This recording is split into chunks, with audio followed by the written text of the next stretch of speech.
पहले सवाल शुरू करते हैं। चलिए ये आप लोग सितंबर 25 का वैक का क्वेश्चन करते हैं। अब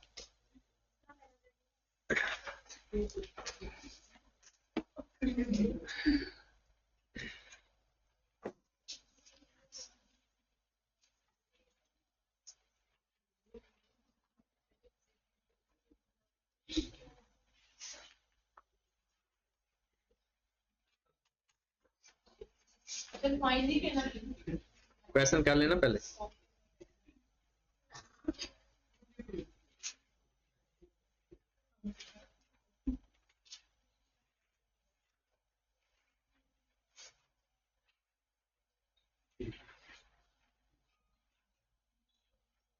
क्वेश्चन नंबर 7, इसमें जो मेन प्रॉब्लम वाली बात है वो भी सुन लें। अब जरा खामोशी, ये क्योंकि आप लोगों ने ना, ये मैंने पहले भी कहा था कि ये 3-4 दिन ना ये कॉस्ट ऑफ फाइनेंस और इसको तैयार कर लें, फिर आप लोगों के लिए ना मैनेज करना आसान हो जाएगा। तो ये ज्यादा टाइम नहीं लेगा, कम टाइम में, लेकिन कंसिस्टेंसी जरूर रखनी है। 13 मार्क्स का सही सवाल है। सवाल में compute weighted average of existing business, एक वैक आपने एग्जिस्टिंग बिजनेस का फाइंड करना है। Recommend which of 2 financing option should be prefer, कि 2 फाइनेंसिंग उसने ऑप्शन बताई हुई हैं और आपने उसमें से बताना है कि कौन सी फाइनेंसिंग बेस्ट है। 13 मार्क्स का सवाल है और बेस्ट ऑप्शन वो होती है जिसका वैक कम होता है। बेस्ट ऑप्शन वो होती है जिसका वैक कम होता है। अब दूसरी जो इंपॉर्टेंट चीजें हैं कुछ, वो सवालों के साथ साथ ही मैं बताता जाऊंगा। इसके अंदर क्वेश्चन में एक नई चीज उसने देखी जो बुक वगैरह के अंदर नहीं given. The coupon rate will be 200 base points higher than the existing bond rate। अब इसमें एक छोटा सा प्रॉब्लम भी है। वो प्रॉब्लम क्या है कि आपके पास जो 200 बेस पॉइंट हैं, असल में होता क्या है, 100 बेस पॉइंट 1% के बराबर होता है। इसका मतलब है ऑफिशियली कि आपका जो रेट है, कूपन रेट, पुराने कन्वर्टेबल बॉन्ड से 2% इंक्रीज हो गया है, ये मतलब है इसका। बट आई कैप ने अपने सॉल्यूशन के अंदर 20% इंक्रीज किया हुआ है। ऐसा क्यों है, या गलती से या जल्दी में, जो भी है, 200 बेस पॉइंट बेसिकली 2% है, क्योंकि 1% 0.01% होता है। तो उसने 200 बेस पॉइंट्स को 20% के हिसाब से किया हुआ है। जहरी सी बात है, हम सॉल्यूशन मैच करने के लिए अभी अगर चाहें तो 20% इंक्रीज के साथ कर सकते हैं। और मुझे लगता है जब आई कैप को ये सजेशन जाएगी कि ये 200 की 20 की बजाय 2% होना चाहिए, तो जो बुक अपनी अपडेट करेगा तो वो शायद उसके अंदर ये 2% कर देगा। बाकी इसके अंदर कोई नई चीज नहीं है। आप लोगों को नहीं? अच्छा, आपको लगता है कि शायद आपको नहीं पता थी। चलिए, ये फाइनेंस के अंदर ना ये वर्ड इस्तेमाल होता है। ये जो लोग स्टॉक एक्सचेंज के अंदर काम करते हैं ना, वहां पर ये वर्डिंग इस्तेमाल होती है। ML is listed consumer goods company, capital structure based off the financial statement, December 2025, ordinary shares 10 each, 3000 million, 10% convertible bond 2000, additional information, ML market price of 31st August last 3 years, price पर share, और है क्या ये, market value, मतलब उसने market value हमें दे दी। 48 थी 2023 में, 52 और 60 है 2025 में, और हमारा साल कौन सा है, 2025। तो 2025 में उसकी मार्केट वैल्यू है 60। आगे लिखा हुआ है 2025 प्राइस इज कम डिविडेंड। इसका मतलब है इसके अंदर तो डिविडेंड भी है। A dividend is 4 per share has been announced and payable shortly। इसका मतलब ये हुआ कि ये 60 मार्केट वैल्यू नहीं है बल्कि 56 है एक शेयर की। ओके होगी बात। ML equity beta is 1.13, risk free rate is 10% और मार्केट रिस्क प्रीमियम इज 8%। यहां से हम KE फाइंड कर सकते हैं। मतलब जो कॉस्ट ऑफ इक्विटी है उसका फार्मूला क्या होता है कॉस्ट ऑफ इक्विटी का, याद है? Risk free plus beta into RM minus RF। अब ये RM माइनस RF तो रिस्क प्रीमियम है, तो हमारे पास ये जवाब आ जाएगा 10% प्लस 1.13 इनटू RM। कितना है RM? 0. बल्कि टोटली 8% है, 0.08। कितना आ गया टोटल? कितना? 19. ये हमारा KE आ गया। देखिए शेयर के लिए हमें मार्केट वैल्यू चाहिए होती है, वो भी अवेलेबल है, और ये अमाउंट चाहिए होती है KE, वो भी मिल गई। उसके बाद वो कहता है the convertible bonds are either redeemable at par. कहता है या तो वो 100 रुपए का कन्वर्टेबल बॉन्ड 100 रुपए में कन्वर्ट करवा लो, या कन्वर्टेबल इनटू 1.5 शेयर्स पर बॉन्ड आफ्टर 4 इयर्स। 4 साल बाद एक बॉन्ड के बदले 1.5 शेयर ले। The bonds are currently trading, bond are currently trading, ये क्या है? उसकी मार्केट वैल्यू है आज की, बॉन्ड की आज की मार्केट वैल्यू है। ML price is expected to grow in line with historical trend. Price, share price कहता है जो पहले जिस तरह से बढ़ रही है ना प्राइस, वैसे ही आगे भी बढ़ती रहेगी शेयर की प्राइस। ये पहले शेयर उसका ट्रेंड बताया हुआ है 48 से 52, 52 से 56। ये ट्रेंड आप फॉलो कर लो। इसका कैसे फाइंड करते हैं? 56 over 48 whole power 1 over 2 minus 1। यही होता है ना ग्रोथ रेट फाइंड करने का तरीका। किसी भी चीज की ग्रोथ फाइंड करनी हो तो future value divided by present value, whole power 1 साल काम करके लेते हैं, -1। तो ये पता चल जाएगा कि हमारा हर शेयर की कीमत, ये डिविडेंड का ग्रोथ रेट नहीं है, ये शेयर की प्राइस का ग्रोथ है। कितना आ रहा है? 8.01%। ये पता चला। तो देखो ना, आपने 48 से 52 हुआ, 52 से 56 हुआ, और वो कह रहा है कि यही ट्रेंड आगे भी रहेगा। हमें क्यों चाहिए? क्योंकि हमने 4 साल बाद जाकर देखना है कि हमारा जो शेयर है उसकी मार्केट वैल्यू क्या हो जाएगी। कहता वो हिस्टोरिकल ट्रेंड को फॉलो करेगा। यहां तक हमारा पहले 8 नंबर का सवाल यहां तक पूरा होता है, और 35% है टैक्स का रेट। तो सबसे पहले पेपर में जब आपने करना है सवाल ये कि ऊपर नाम वगैरह लिखने के बाद सबसे पहले यहां पर लिखना है ईयर्स, यहां पर लिख लेना है कैश फ्लो, सॉरी माजरत, क्योंकि हमने ये सॉल्यूशन शुरू कर रहे हैं ना, वर्किंग नहीं, सॉल्यूशन शुरू करते हैं। यहां पर लिख लेते हैं सोर्स, यहां पर लिख लेते हैं cost of finance is equal to, चाहे लिख लो cost of finance market value, और फिर के मल्टीप्लाइड बाय मार्केट वैल्यू। हमारे पास फिलहाल 2 ही सोर्स हैं, एक है इक्विटी ऑर्डिनरी शेयर्स और दूसरे हैं कन्वर्टेबल बॉन्ड। पहला इक्विटी है और दूसरे हैं बॉन्ड्स। उसके बाद एक का तो आपने KE फाइंड कर लिया था अभी 19.04%। कन्वर्टेबल बॉन्ड का रेट क्या गिवन है या फाइंड करने की जरूरत है? देखे ना 10% ये जो गिवन है ये क्या चीज है? ये तो कूपन रेट है। और हमने फाइंड करना है, तो चलते हैं इसका के डी फाइंड करते हैं, मार्केट वैल्यू की वजह से चलते हैं। वर्किंग नंबर 1, अब ये आपकी वर्किंग स्टार्ट होगी।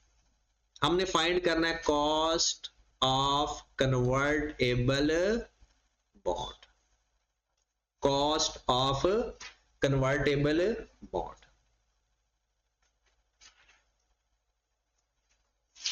ठीक होगी बात। इसके लिए हम क्या लिखते हैं, पहले लिखेंगे ईयर्स। कॉस्ट फाइंड करनी तो 0 से शुरू करें या 1 से? 0 से, क्योंकि नेट प्रेजेंट वैल्यू चाहिए। चाहे तो आप एनुटी फैक्टर लगा लें या कंपाउंड के जरिए कर लें, ये आपकी अपनी मर्जी है। 0 1 2 3 4। यहां पर लिखेंगे कैश फ्लो, 100 रुपए का है, सॉरी मार्केट वैल्यू लिखनी है यार, 94 उसने खुद मार्केट वैल्यू बताई। और जो कूपन रेट है वो हमेशा फेस वैल्यू पर अप्लाई होता है। 10% है, 10 रुपए मल्टीप्लाइड बाय टैक्स रेट कितना है 35%, तो मल्टीप्लाइड बाय 65%। यहां पर भी 6.5, यहां पर भी 6.5, यहां पर भी 6.5। लास्ट में ये कल बताया भी था सारा कन्वर्टेबल बॉन्ड का, आखिर में देखते हैं higher of redemption value and conversion value, higher of redemption value and conversion value. अब उनमें से हायर देखना है हमने, रिडेम्पशन वैल्यू तो 100 रुपए है, आपने पूरा लिखना है रिडेम्पशन वैल्यू कितनी है 100 रुपए, कन्वर्जन वैल्यू कितनी है। अब मैं डायरेक्ट करवाने लगा हूं, कन्वर्जन वैल्यू अगर आप देखें तो कितनी है, एक शेयर पहले तो आपको मिलने कितने हैं, एक बॉन्ड के बदले 1.5 शेयर, एक बॉन्ड के बदले 1.5 शेयर मल्टीप्लाइड बाय उसकी मार्केट वैल्यू आज की या 4 साल बाद की। आज रेट उसका कितना चल रहा है पता है, आज उसकी मार्केट वैल्यू क्या है एक शेयर की 56। आज के 4 साल बाद क्या वैल्यू होगी, वही कन्वर्जन वैल्यू होगी ना, तो 56 मल्टीप्लाइड बाय 1.081, ये 0.0801, 8.01% था ना, ये ग्रोथ रेट फाइंड नहीं किया था, तो हर साल इसी रेट से बढ़ती जाएगी ना, तो 1 या 1 प्लस लिख ले या 1.0801 की पावर 4, तो ये पता है ना 1 प्लस आई की पावर n किया है, तो 1 मल्टीप्लाइड बाय 1.5, ये नंबर ऑफ शेयर, ये एक शेयर की वैल्यू कितनी वैल्यू आ गई 1 multiplied by 1.5 multiplied by 56 multiplied by 1.0801 की पावर 4, 114। ये देखिए साहब का यही आ रहा है, 1.5 शेयर मिलेंगे, एक शेयर की कीमत 56 है और 4 साल बाद इसकी क्या वैल्यू होगी, चलें जी 114.28, तो कौन सी लेंगे 100 या 114? 114 इसमें प्लस भी करो 6.5 या 4 साल को 2 दफा लिख लिया करो, ज्यादा फिजिबल है। 114.28 प्लस 6.5 120.78।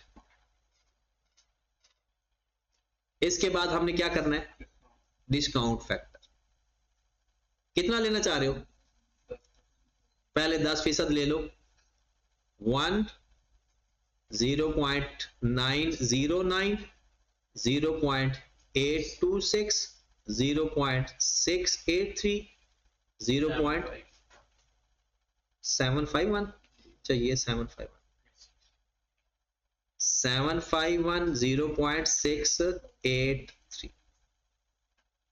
ठीक होगी बात। उसके बाद आप फाइंड करें इसकी प्रेजेंट वैल्यू 94 5.91 5.37 4.88 82.5 इसको क्लोज करें तो आपका आंसर आ जाएगा कितना 4 पॉजिटिव नेगेटिव पॉजिटिव। अब हमें अगला रेट कम करना चाहिए या ज्यादा, क्योंकि हमने इसकी वैल्यू को चेंज किया। तो अगले हमारे पास आ गया डिस्काउंट फैक्टर 13% ले लें 14% ले लेते हैं ताकि ना ऐसे ही ना तसल्ली हो। 1 डिवाइड बाय 1.14 877 नेक्स्ट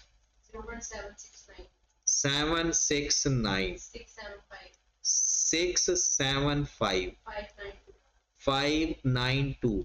देखो ये आखिरी साल की वैल्यू अगर जल्दी में लिखना भूल जाते हो ना तो आखिरी साल को 2 दफा लिख कर दिया करो, या फिर वो एनुटी का फार्मूला भी आपके पास होता है वो कर लिया करो। प्रेजेंट वैल्यू पहला तो आ जाएगा 94 5.7 4.1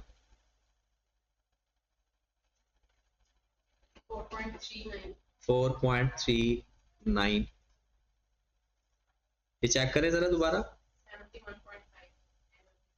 ये 4.1 और 4.39 मुझे डाउटफुल है दोनों। कौन? अच्छा ऊपर वाला तो 99 था तो 4.1 तो ना हुआ ना, वो तो 5 हो जाता, क्योंकि वैल्यू ये कम होती है। चलिए नेक्स्ट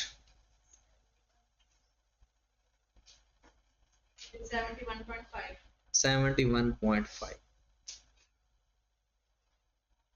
करे जरा टोटल कितना 7.42।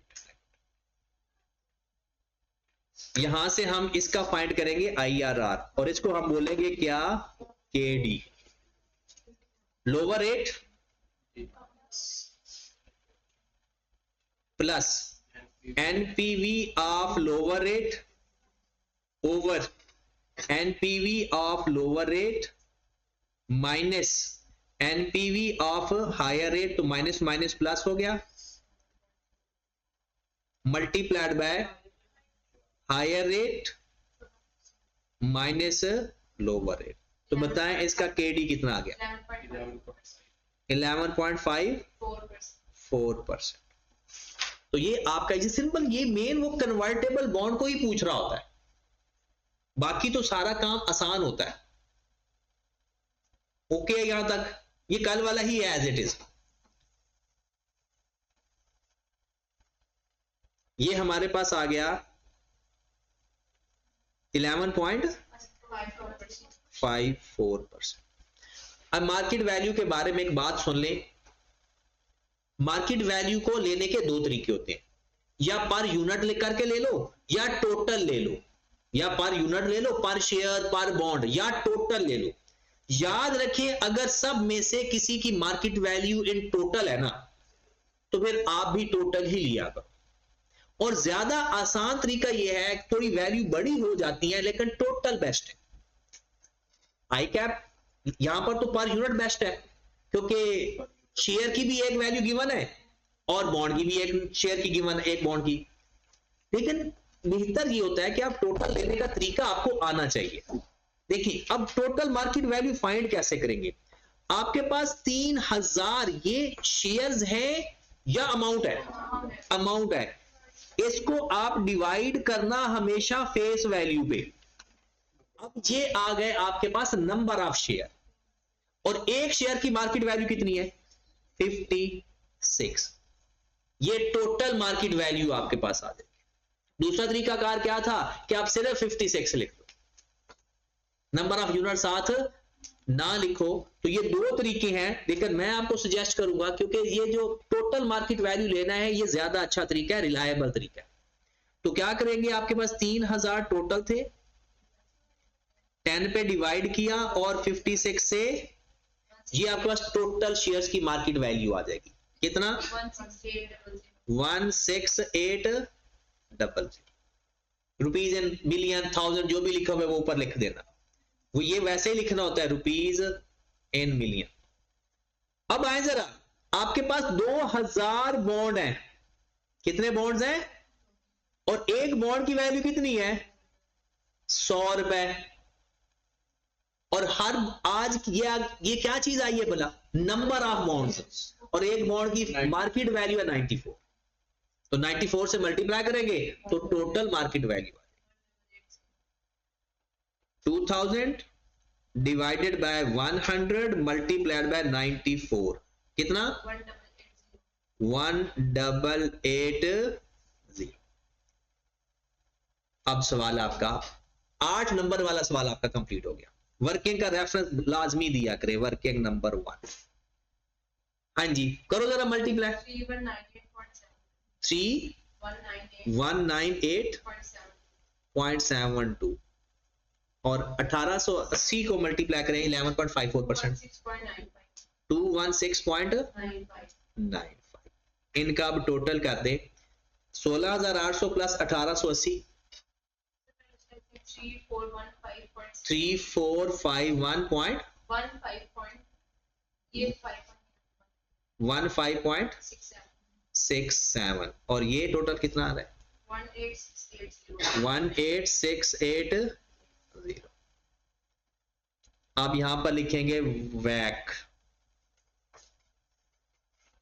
फार्मूला लिखे बगैर भी कर सकते हैं। सम उसका कर दे 3415.67 ओवर 18,680 मल्टीप्लाइड बाय 100, 18.29%। ये आपके पास आ गया एग्जिस्टिंग वैक, एग्जिस्टिंग बिजनेस का वैक। ओके की बात। उसके बाद आप लोगों ने कुछ नेक्स्ट चलते हैं। अब यहां तक देखिए, हमने आगे कुछ पढ़ा भी नहीं था और हमारा सवाल तक आगे से ज्यादा हो चुका था, मतलब 8 नंबर का हो चुका था, अब 7 नंबर का रहेगा।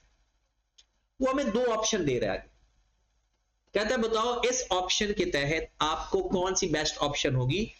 एक बात वो कहता है कि आपको ना 2000 मिलियन चाहिए। याद रखें, जो नई फाइनेंसिंग आपको चाहिए होती है ना, वो नए सोर्स की मार्केट वैल्यू होती है, उसकी कभी मार्केट वैल्यू ना फाइंड करना। जो नया फाइनेंस आपको चाहिए वो हम लिखते हैं ना मार्केट वैल्यू, वो आपकी सारी मार्केट वैल्यू। आगे बढ़े जरा, वो कहता है ऑप्शन ए, कहता है कन्वर्टेबल बॉन्ड इशू कर दो। Issue new convertible bond at par, मतलब 100 रुपए का, रुपीज 200 मिलियन के, the coupon rate will be 200 base point higher than the existing. Existing का रेट क्या था कूपन? 10%। कितना था? 10%। अब 10% को अगर हम बढ़ाएंगे 200 बेस पॉइंट, तो बढ़ाना तो चाहिए था 1.02, बट आई कैप ने इसको लिया हुआ है 1.20। मैं बार बार कह रहा हूं कि अगर आपको पेपर में सवाल आए तो आपने 2% से करना, क्योंकि हर 100 बेस पॉइंट का 1% होता है। लेकिन अब आई कैप का सोल्यूशन आप लोगों ने देखना है, तो वहां ये बात चाहे अभी लिख लो अपने सवालों के अंदर, कि जहां पर आपको ये बात पता हो कि हम ऐसा कर क्यों रहे हैं। हाँ जी, तो कितना परसेंट बन गया? 12%। उसके बाद वो कहता है to cover the additional gearing risk, all other bonds feature convertible at par 4 years will be identical to the current bond.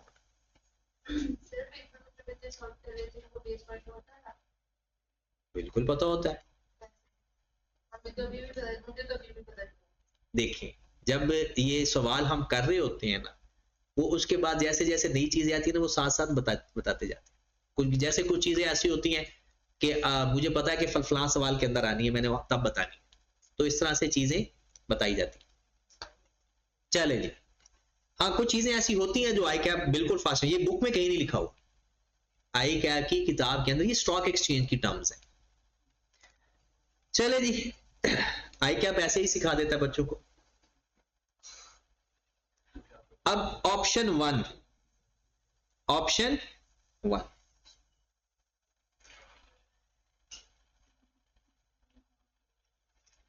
हाँ जी, सवाल ये है कि आपसे वो कहता है कि आपने 2000 के बॉन्ड इशू करने और वो कौन से हैं, कन्वर्टेबल।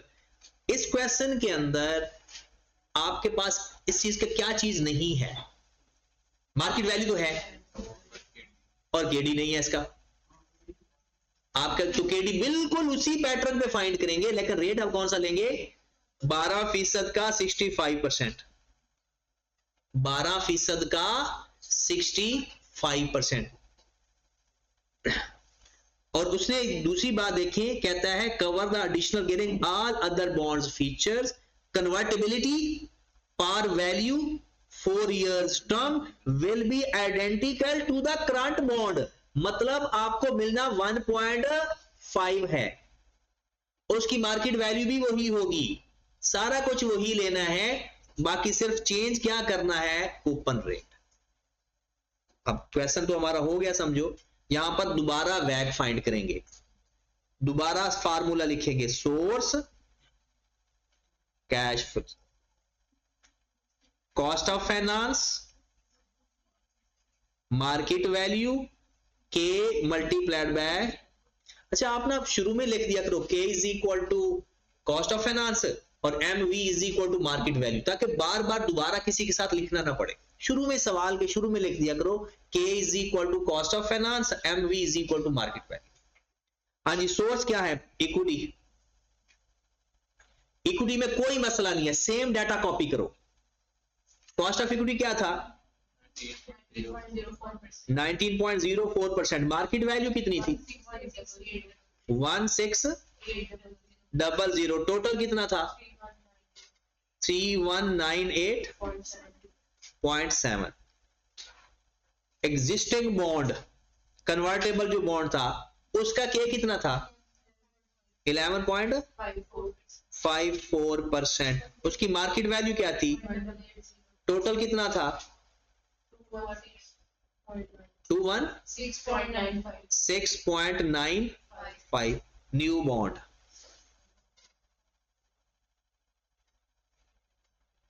ये 2000 है और केडी हमने फाइंड करना है बिल्कुल सेम पैटर्न पे।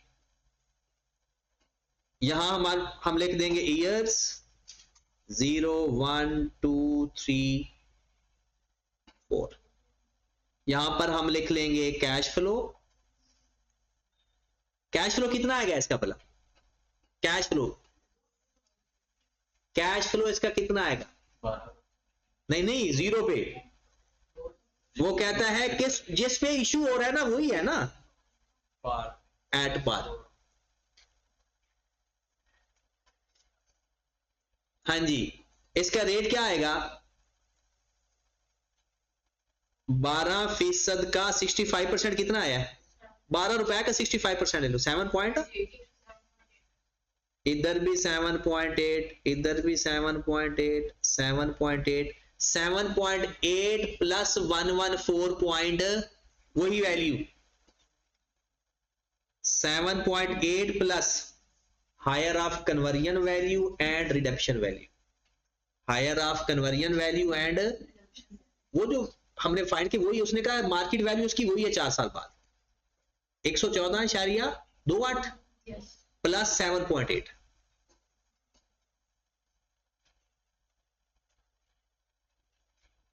$122.08।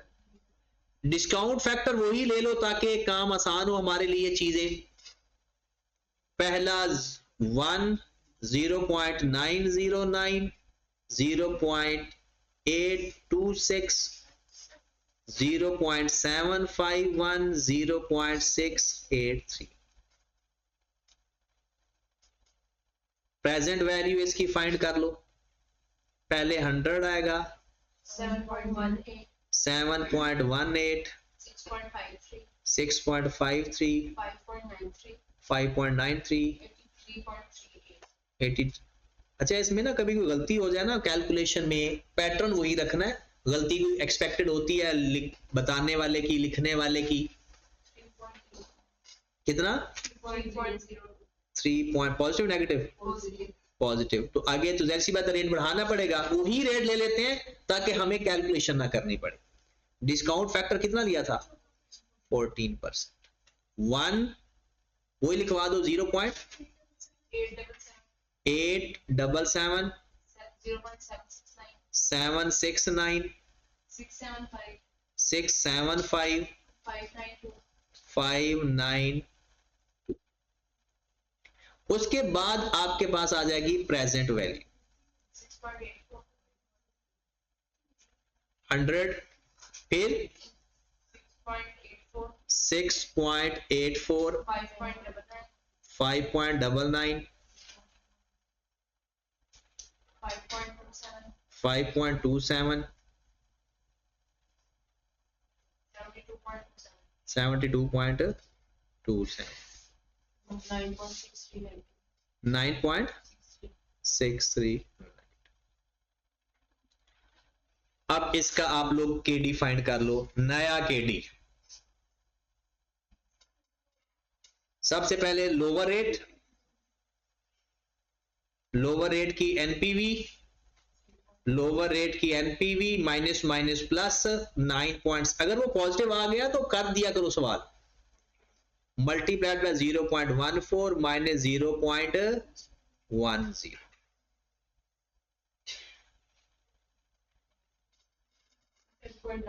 कितना 10.95%। आ जाए 10.95%, इनको मल्टीप्लाई कर दें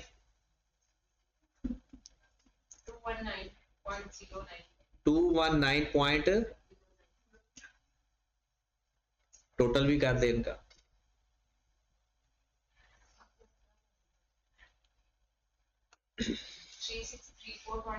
3634.74 और इसमें 2000 ऐड कर दें पहले वाले टोटल में 2068। इसका वैक क्या हो गया है 20680 मल्टीप्लाइड बाय 17.58%। अच्छा, पेपर में ना जल्दी में बंदा इस चीज को ना ऊपर वाले एग्जिस्टिंग फाइनेंस के साथ कंपेयर कर देता है, उसके बारे में उसने नहीं कहा। रिक्वायरमेंट को पिक करना बहुत जरूरी है, उसकी रिक्वायरमेंट को मीट करोगे गलतियां वो माफ करेगा, रिक्वायरमेंट को मीट नहीं करोगे ना फिर मसला आएगा। अगर आप इसका बी पार्ट पढ़े तो वो कहता है इन दो ऑप्शन में से कौन सी ऑप्शन बेस्ट है, इन दोनों को कंपेयर करना है। ऑप्शन ए का हमारा वैक आ गया 17 पॉइंट समथिंग %। ऑप्शन बी वो कहता है कि ऐसा करो कि राइट शेयर इशू कर लो, क्या कर दो, राइट शेयर इशू कर दो, और एट अ प्रीमियम ऑफ ₹40 पर share, at a premium of 40। एक शेयर में से है कितने का, एक शेयर कितने का, जाकर देख लो 10 रुपए का। इसका मतलब है नया शेयर कितने में इशू करवाना चाह रहा है, लेकिन जितने का मर्जी इशू करवाए, हमें कोई टेंशन वाली बात नहीं है। न्यू फाइनेंसिंग के अंदर ना मार्केट वैल्यू वही होती है जो गिवन होती है, हमें कुछ करने की जरूरत नहीं। Market analysis question that such may signal financial weakness leading the raise in the beta by appropriate 15%। पहला कितना था 1.13, नया बीटा कितना आ गया, पुराना बीटा था 1.13, बीटा आपका 15% बढ़ जाएगा, तो कितना बीटा बन गया 1.2993 कर देते। अगर आपका बीटा चेंज हो जाए ना तो आपका के चेंज हो जाता है, बीटा चेंज हो जाए तो के मार्केट वैल्यू को इतना नहीं फर्क पड़ता, क्योंकि मार्केट वैल्यू तो मार्केट में गिवन होती है। हाँ जी, तो के फाइंड कर लें जरा।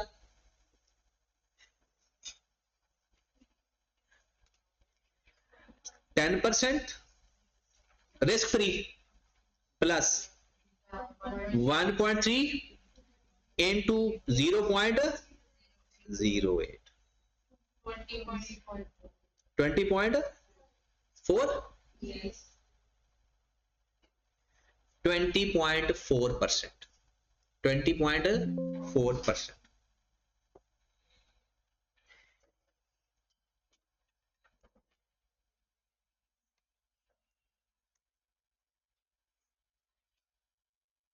अच्छा मार्केट वैल्यू के बारे में बताएं।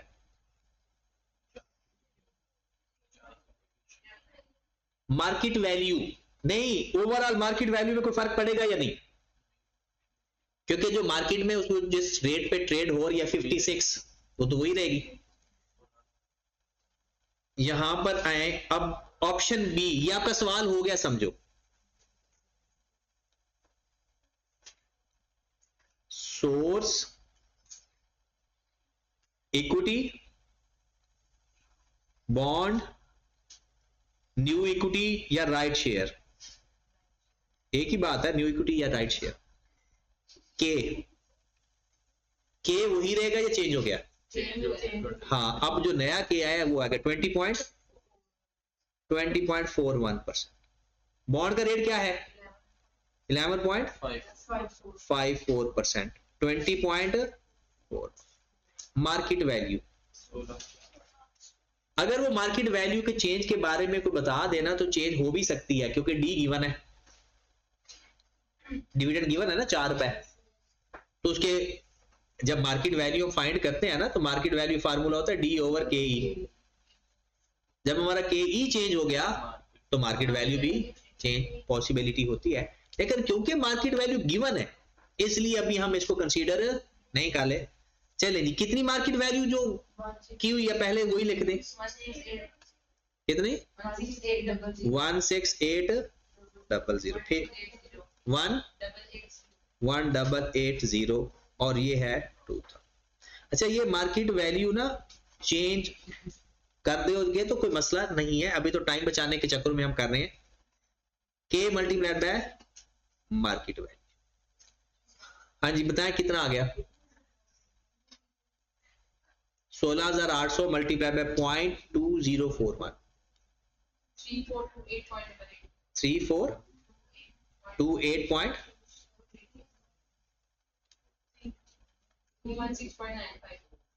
पहले क्या था? 3428.88। ये तो वही आएगा 216.95। 408 हाँ जी करते हैं टोटल।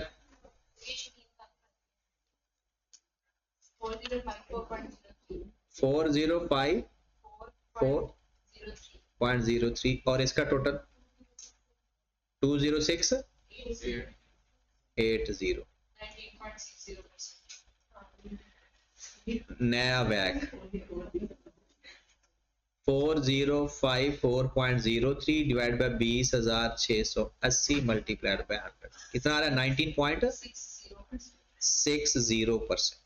तो आपकी रिकमेंडेशन क्या होगी कि ऑप्शन ए को अवेल करे या ऑप्शन बी को? ऑप्शन ए को, क्योंकि वो 17% है।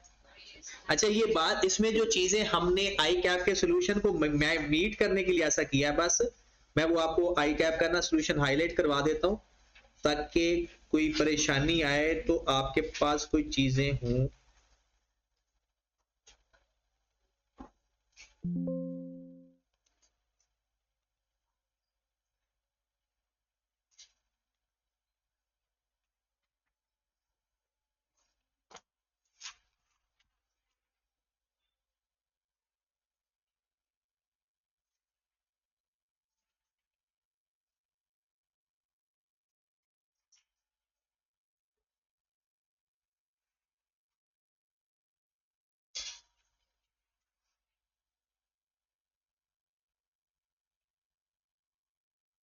क्वेश्चन नंबर 7 था ये।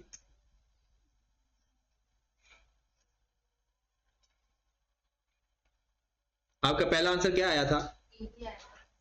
18.28%। अब इसने यहां पर पहले पर यूनिट लिखता है, उसके बाद इनको मल्टीप्लाई करता है, ये करने की जरूरत नहीं है, आप डायरेक्ट कर सकते हो। उसके बाद आपकी ऑप्शन ए का आंसर 17.56% और फिर ये ऑप्शन बी का आंसर इसने 16,800 ही लिया है, हालांकि उसको चेंज भी कर देता तो कोई मसला नहीं था। मेन बात जो आपको बतानी थी, जो आई कैप, गलत तो नहीं कहना चाहिए, आई कैप को बुरा लग जाता है, वो ये वैल्यू है। असल में ये होना चाहिए था कि आपके पास 10 था ना, उसका 1.02 बढ़ना चाहिए था और मल्टीप्लाइड बाय 65% होना चाहिए था। अगर वैसे करते हैं ना तो 7.8 आता है जो आई कैप ने लिया हुआ है। आई कैप ने लिए जी 200 पॉइंट्स हायर है, तो यानी कि 200 पॉइंट मतलब 2% हो गया, 2% हायर है। तो 10 से 12 होगा। क्या हुआ? 10% है, 200 पॉइंट्स हो गया। देखें उसने मेन होती है पर 2%। अब उसके हम दो मतलब लेते हैं ना, एक 2% बढ़ते तो 1+% करते हैं। 200% का क्या बोलते हैं हम? 1+%। हाँ, जो आप लॉजिक बना रहे हो फिर एग्जामिनर ने भी यही लॉजिक बनाया होगा कि 10% पहले है, 2% बढ़ाया है तो 12% हो गया है। और हम जो नॉर्मली लेते हैं कि कोई भी चीज इंक्रीज होती है तो कैसे लेते हैं? 1 मल्टीप्लाइड बाय 1 पॉइंट।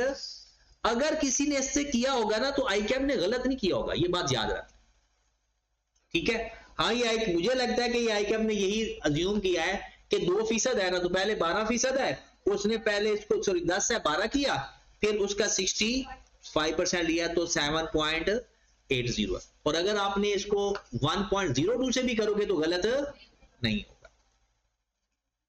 अब आपने जो काम करना है अगले 2 दिनों के अंदर, आज और कल, 1.5 दिन समझ लो, आपने 2025 के दोनों वैक के सवाल और 2024 के भी दोनों वैक के सवाल करने। इसमें जो भी नई चीज आएगी वो हम डिस्कस भी करेंगे और मंडे वाले दिन मैं आपको करवाऊंगा इसका वाइटियम। और अगर इन सवालों में कोई इशू आएगा से साथ तैयार कर लो, क्योंकि मैंने मंडे के बाद ना 1-2 दिन देने हैं रिस्क मैनेजमेंट को, ठीक है। वाइटियम छोटा सा टॉपिक है वो करवा दूंगा, तो फिर मैं आप रिस्क मैनेजमेंट को